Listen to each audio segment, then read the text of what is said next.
जय हिंद दोस्तों। Anil sir IT channel आपसे का बहुत बहुत स्वागत है। आज के इस वीडियो में हम दो टॉपिक पर डिस्कस करने वाले हैं। पहला टॉपिक ये है कि 1 अप्रैल 2024 के बाद अप्रेंटिसशिप इंडिया पर एक नया नियम लागू किया गया, जिसकी वजह से काफी सारे कैंडिडेट जो 1 अप्रैल 2024 के बाद रेलवे या अन्य किसी भी स्टैब्लिशमेंट से अप्रेंटिसशिप के कॉन्ट्रैक्ट को साइन करने जा रहे हैं या साइन करने वाले भी आगे करेंगे, उनको भी एक समस्या देखने को मिलेगी। काफी सारे कैंडिडेट को समस्या हुई तो उन्होंने हमें बताया, तो हमने सोचा आपको वीडियो के माध्यम से इसकी पूरी जानकारी आपको दी जाए। चलिए वीडियो शुरू करेंगे। और दूसरा जो टॉपिक होगा वो है डीबीटी के बड़े स्कैम के बारे में, जो काफी सारे कैंडिडेट्स जो है इससे जूझे थे और आगे भी इसको जूझने वाले हैं। तो वीडियो को अंत तक देखिए ताकि सारी जानकारी आपको मिले, और चैनल पर नए आए हैं तो सब्सक्राइब करके दोस्तों तक शेयर करिएगा। ठीक है, कई सारी वैकेंसी अप्रेंटिसशिप मेरिट रिजल्ट आई हुई है, जिसके लिए अगर आप एलिजिबल है उसका form Anil sir IT website पर जाएगा तो उसका लिंक और नोटिफिकेशन मिल जाएगा, अप्लाई कर दीजिएगा। अगर आप आईटीआई रिलेटेड किसी भी एग्जाम की तैयारी कर रहे हैं तो Anil sir ITI app download कर लीजिए प्ले स्टोर से। वहां पर कई सारे एग्जाम के लिए test series, study materials, back previous year paper और बुक्स भी मिल जाएगा, जा करके ज्वाइन कर सकते हैं। हम बात कर लेते हैं पहला टॉपिक के बारे में, जो कि आपको अप्रेंटिसशिप इंडिया को नया नियम लागू किया गया उसके बारे में। आपको उसके पहले आपको दिखा दे दोस्तों, अगर आप अपने अप्रेंटिसशिप के ऑफिशियल पोर्टल पर जाइएगा और डैशबोर्ड पर जाइएगा तो आपको एक ऑप्शन दिखाई देगा दोस्तों यहाँ पे इस तरह से, और यहाँ पे दिखाई देगा this is to inform you the DBT share of the month of April 2024 payroll with the transfer from 16 मई।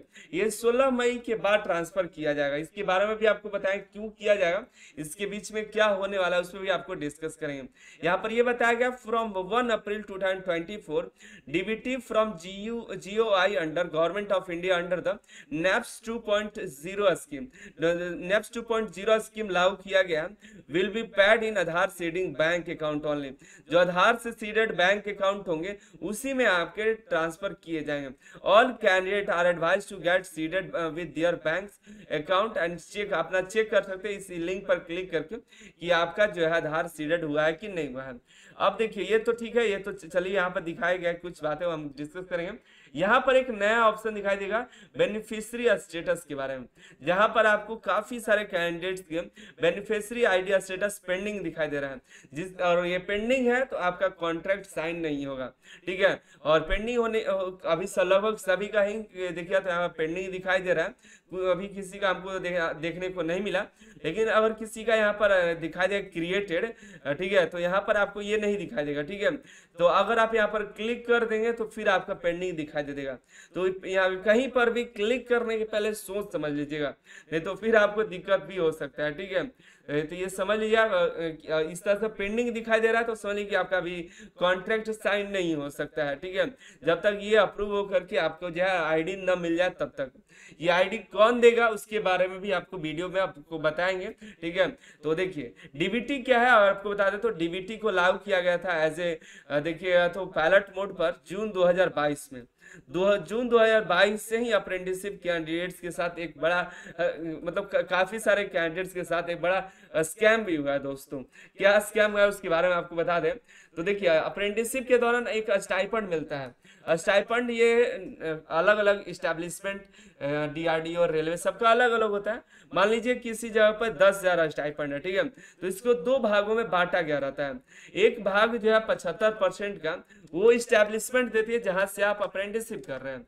दूसरा जो 25% भाग होता है वो आपको जो गवर्नमेंट ऑफ इंडिया देती है, जीओआई बोलते हैं। ठीक है, ये भारत सरकार द्वारा मिलता है स्टाइपेंड का 25% हिस्सा। ठीक है, तो पहले जो था सीधे सभी जो पेमेंट जो था इस्टेब्लिशमेंट ही दे देती थी। अगर रेलवे से कर रहे तो रेलवे दे देती थी, डीआरडीओ, इसरो, आर्मी या कहीं से भी और आप अप्रेंटिसशिप कर रहे वो सीधे आपको दे देती थी। लेकिन जून 2022 में इसको लागू किया गया, उसके बाद से 75% ही स्टाइपेंड जो है इस्टेब्लिशमेंट देता है, उसके बाद जो है 25% गवर्नमेंट ऑफ इंडिया देती है डीबीटी के माध्यम से, डायरेक्ट बेनिफिट ट्रांसफर। जिसकी वजह से लाखों ऐसे कैंडिडेट्स हुए जिनको जो है कई महीनों का, सालों भर का भी कई सारे ऐसे कैंडिडेट्स तो हमको देखने के लिए मिले जिनका पूरे साल ये स्टाइपेंड उनको डीबीटी के माध्यम से नहीं आया। जैसे मान लीजिए 10,000 स्टाइपेंड है तो उसका 75% 8,000 हो गया।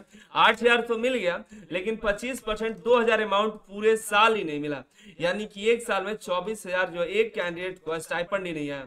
ऐसे और मान लीजिए 1 लाख भी कैंडिडेट हो गया, 1 लाख नहीं 50,000 मानिए, तो सोचिए कितने करोड़ का यहाँ पर डीबीटी के माध्यम से कैंडिडेट्स के पास नहीं पहुंच पाया। ठीक है, तो ऐसे काफी सारे कैंडिडेट्स हुए। अगर आपका भी इस तरह से पेंडिंग है डीबीटी का ट्रांसफर नहीं है आपके अकाउंट में, तो नीचे जरूर कमेंट करके बताइएगा। ठीक है, क्योंकि हमारे पास तो काफी सारे कैंडिडेट्स क्या है, ये करोड़ों रुपए जो थे कैंडिडेट्स के पास पहुंच ही नहीं पाया। इसके लिए सरकार काफी सारे नियम्स लाई भी, डीबीटी में कई बदलाव भी किए, लिंक्स भी जारी किए कि अपना स्टेटस देख लीजिए। यहाँ पर एक लिंक दिया भी गया था, देखिएगा तो कि अपना जा करके डीबीटी का स्टेटस चेक कर लीजिए। लेकिन काफी सारे कैंडिडेट्स का जो है वहां पर लिंक भी वहां पे चेक स्टेटस उनको दिखाई नहीं देता था। यहाँ से डीबीटी का स्टेटस भी आप चेक कर पाते थे, लेकिन उनको दिखाई नहीं दे पाता था, उनका अपडेट ही नहीं हो पाता था, जिसकी वजह से पूरा साल अप्रेंटिसशिप कंप्लीट कर रहे लेकिन स्टाइपेंड उनके अकाउंट में नहीं आ पाया। उसी को स्टाइपेंड को ही अच्छी तरह से कैंडिडेट्स तक सभी को पहुंच जाए, उसी के लिए फिर से नियम लाई हुई है डीबीटी के लिए, नैप्स 2.0। नैप्स 2.0 में बताया गया कि देखिए, अगर कोई न्यू कैंडिडेट रजिस्ट्रेशन करते हैं 1 अप्रैल 2024 के बाद, तो उन सभी कैंडिडेट्स को नैप्स में आधार नंबर तो एक्टिवेट होना ही चाहिए, वो उनका जो बैंक अकाउंट में भी आधार नंबर लिंक्ड होना चाहिए। अब देखिए क्या होता है कि अगर आप बैंक में जाते हैं आप खाता खुलवाने, तो आपका आधार कार्ड से खाता खोला तो जाता है, लेकिन सीड नहीं होता है, लिंक नहीं होता है। ठीक है, उसको केवाईसी करवाया जाता है, केवाईसी नहीं हो पाता है तो आधार जो है, आधार से आप पेमेंट निकाल भी नहीं सकते, जमा भी नहीं कर सकते। इसलिए जरूरी है कि आप जा करके अपने खाते में आधार को लिंक कराएं। पहले आपने भले ही अकाउंट जो है आधार से खुलवाया हो, लेकिन तब पर भी आपका जरूरी नहीं कि आधार कार्ड से आपका बैंक में लिंक हो अकाउंट। ठीक है, तो इसलिए पहला जरूरी काम है कि आप बैंक में जाकर के आधार को लिंक करिए और उसको जो है डीबीटी के लिए अप्रूव करवाइए। ठीक है, नहीं तो फिर आपका पेमेंट नहीं आ पाता है। बैंक अकाउंट किस तरह का हो सकता है, सेविंग जनरल जनधन खाता हो सकता है। ठीक है, लेकिन ध्यान रखिए आपका जो बैंक अकाउंट हो करेंट अकाउंट या लोन अकाउंट ना हो। ठीक है, आपका सेविंग जनरल जनधन खाता हो तो वो भी चल जाएगा। अब आगे की बात सुनिए, candidate regarding on apprenticeship portal first time will undergo mandatory. पहली बार अगर कैंडिडेट रजिस्टर कर रहे हैं तो उनको केवाईसी करना पोर्टल के माध्यम से बहुत ही जरूरी है।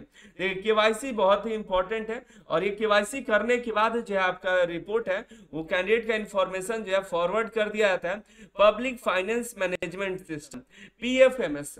पीएफएमएस आपके जो है यहाँ पे जो इंपॉर्टेंट ये है, बेनिफिशियरी आईडी देने का यही जिम्मेदार है। ठीक है, जब यहाँ पे बेनिफिशियरी आईडी स्टेटस पेंडिंग दिखाई दे रहा है, इसका सॉल्यूशन करने वाला भी कौन है, यही पब्लिक फाइनेंस मैनेजमेंट सिस्टम।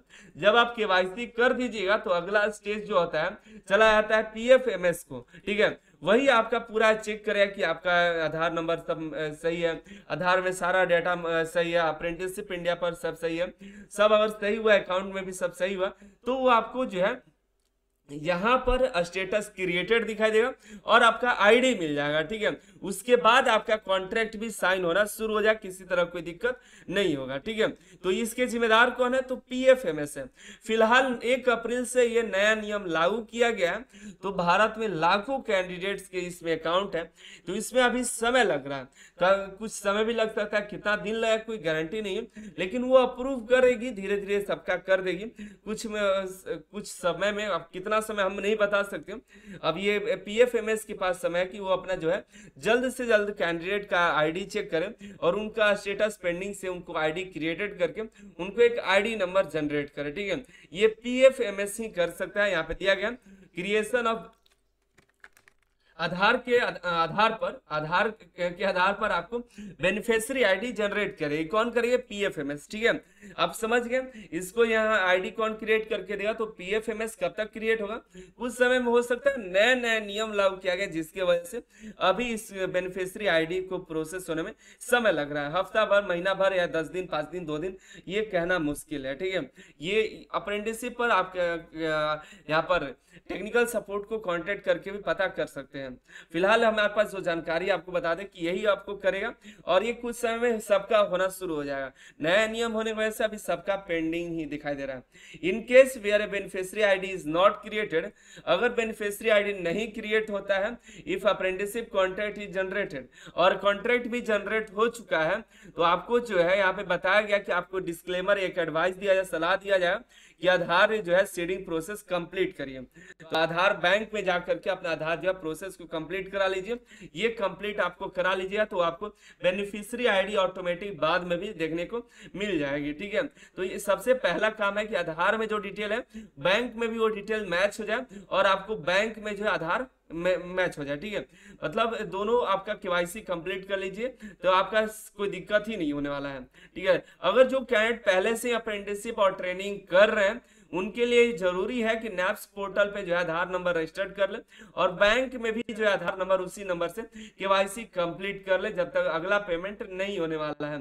इसके लिए जो एस्टेब्लिशमेंट भी रिस्पॉन्सिबल होगी, इस एस्टेब्लिशमेंट जो है इंश्योर करें कि जो है सभी कैंडिडेट जो है यहाँ पर अपना केवाईसी करवा चुके हैं, साथ ही साथ बैंक में भी आधार जो है सीडेड करवा चुके हैं।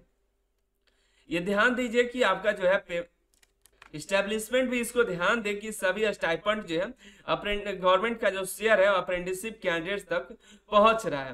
काफी सारे कैंडिडेट जब नहीं पहुंच पा रहा था स्टाइपेंड तो अपने इस्टेब्लिशमेंट में जा रहे थे तो कहते थे वो तो भारत सरकार का काम है, हमारा काम थोड़ी है, हम कुछ नहीं करेंगे। लेकिन यहाँ पर भारत सरकार खुद करेगा। अगर आपके पास नहीं पहुंच पा रहा भारत सरकार का जो शेयर है तो ये कैंडिडेट ये इंश्योर करे कि जो है कैंडिडेट की जो परेशानी है उसको भी सॉल्व करे। बैंक अकाउंट को चेक करे कि बैंक से सब सही है कि नहीं है, अकाउंट सब सही है, आधार में लिंक है कि नहीं है, ये सब जो है एस्टेब्लिशमेंट भी चेक करे। ठीक है, अप्रेंटिसशिप भी अपने ब्रांच में जा करके आधार को सीडेड करा, इन्होंने ये भी बताया है। और जो भी कैट नॉन नैप्स है तो उनको करने की जरूरत नहीं है। नॉन नैप्स का मतलब ये होता है कि आपको भारत सरकार के से कोई भी शेयर नहीं चाहिए, जो भी स्टैब्लिशमेंट आपको देते हैं उसी से आप खुश हैं। ठीक है, आधार चेक करने का आपको ऑनलाइन भी तरीका है, ये आपको माई आधार के ऑफिशियल साइट पर जाकर के आप कर सकते हैं या एनपीसीआई के ऑफिशियल साइट पर भी जाकर के आप चेक कर सकते हैं। ठीक है, आपका लिंक हम दे देंगे अनिल सर आईटी वेबसाइट पर, वहां से भी आप जाकर के आप माई आधार ऐप भी डाउनलोड करिएगा तो वहां से अपना जो है लॉगिन करके आप चेक कर सकते हैं। ठीक है, और देखिए यहाँ पे स्टैब्लिशमेंट को बताया गया है, ध्यान दीजिएगा, कैंडिडेट्स जो है जनरेट अपना सक्सेसफुल बेनिफिशियरी आईडी जो है जनरेट कर सके वही एलिजिबल है नैप्स में कॉन्ट्रैक्ट साइन करने का। इसके वजह से कैंडिडेट का कॉन्ट्रैक्ट साइन नहीं हो रहा है। इस्टेब्लिशमेंट को कहा गया कि आप जो है उसी कैंडिडेट का कॉन्ट्रैक्ट साइन करेगा जिसका जो है बेनिफिशियरी आईडी जनरेट हो, जिसका नहीं होगा अप्रेंटिसशिप का कॉन्ट्रैक्ट भी साइन नहीं होगा। इसके वजह से भी समस्या हो रही है। ज्वाइन तो करने जा रहे हैं कैंडिडेट लेकिन उनका कैसे कॉन्ट्रैक्ट ही नहीं साइन हो रहा है। 1 अप्रैल के पहले तो किसी तरह कोई दिक्कत नहीं था, जाइए वहां पे कॉन्ट्रैक्ट साइन करिए हो जाएगा। अब उनके पास भी इनके हाथ में अभी कुछ नहीं है। Only when a stipend payment to the, देखिए डीबीटी जो है आधार पेमेंट ब्रिज के माध्यम से एक नया सिस्टम आया। पहले तो डीबीटी था, एक नया एक और सिस्टम आया है आधार पेमेंट ब्रिज। आधार पेमेंट ब्रिज ये है कि अगर आपके पास कई सारे अकाउंट है, 3 या 4 अकाउंट है और सभी में आधार लिंक्ड है, तो अब आधार के किसी एक ही बैंक जिसमें बेनिफिशियरी आईडी क्रिएट रहेगी उसी अकाउंट में आपका जो है पेमेंट जाएगा। आधार का ही वो पेमेंट सिस्टम होगा, गेटवे होगा, जिसमें आधार नंबर डाला जाएगा, उसी के माध्यम से जिस भी एक बेनिफिशियरी आईडी क्रिएट रहेगी उसी अकाउंट में पैसा चला जाएगा। यही पेमेंट गेटवे यहाँ पर काम करने वाला है। Stipend paid to apprenticeship under VN functionality, government का जो शेयर होगा वीएन फंक्शनैलिटी के माध्यम से अप्रेंटिसशिप पोर्टल के द्वारा जाएगा। हमें यहाँ पर एक और बात ध्यान देनी है, यहाँ पे 1 मई 2024 से अकाउंट बेस्ड पेमेंट मेथड लागू होगा।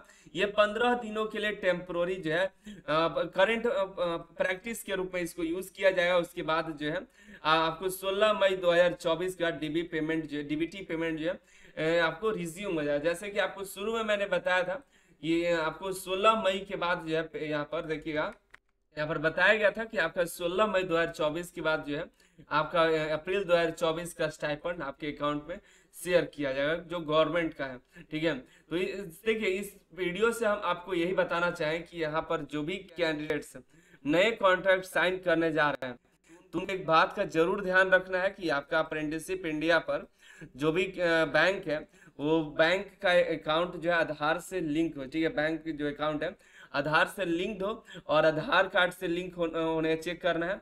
तो आप माई आधार के ऑफिशियल साइट पर जाइए, वहाँ पे लॉगिन करिए, लॉगिन करके जो आप चेक कर लीजिए कि आपका जो है वहाँ पे एक आधार लिंक्ड है और वहाँ पर नहीं लिंक्ड है तो आपको समस्या होगी, वहाँ पे कॉन्ट्रैक्ट में समस्या होगी। यहाँ पर देखिएगा तो बैंक सीडेड स्टेटस पे क्लिक करके आप चेक कर सकते हैं और यहाँ पर सब सही है तो आपको बेनिफिशियरी आईडी मिल जाएगा, ठीक है। ये बेनिफिशियरी आईडी मिलने में ज़्यादा समय नहीं लगेगा, एक बार पीएफएमएस जो है सही काम करना शुरू कर दे आपका ये यहाँ पर हो जाएगा, ठीक है। और ये बस यही बताना चाहेंगे कि जो है कैंडिडेट्स का जो गवर्नमेंट का शेयर है आपको आ जाएगा और आपको बेनिफिशियरी आईडी क्रिएट हो जाएगा तब, ठीक है। बाकी जिनका भी ये 25% का जो शेयर नहीं आया, अप्रेंटिसशिप कंप्लीट हो गया, नीचे कमेंट करके बताइएगा। और जो भी अप्रेंटिसशिप से रिलेटेड प्रॉब्लम्स है नीचे कमेंट करिए, कोई भी अगर सॉल्यूशन मिलता है तो आपके वीडियो के माध्यम से डिस्कस कर लेंगे। आप सभी का बहुत बहुत धन्यवाद।